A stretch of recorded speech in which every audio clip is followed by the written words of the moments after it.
This quick guide explains how to buy shares of Resources Connection Inc., a professional services and consulting firm that trades on NASDAQ under the ticker RGP.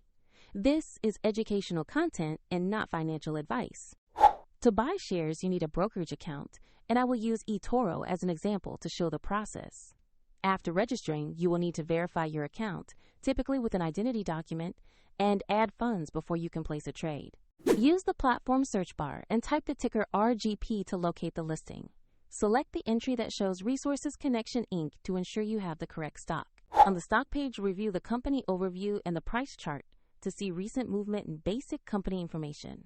Confirm that the name and ticker RGP match Resources Connection Inc. before proceeding. To invest, click the Buy button. Enter the amount you want to allocate, then review and confirm the order details before submitting. If the market is closed, your order may be queued as pending, and if you lack funds, the platform will prompt you to add money before confirming. Once executed, your new position will appear in your portfolio where you can monitor it. Check the description for a link to eToro if you want to visit the platform.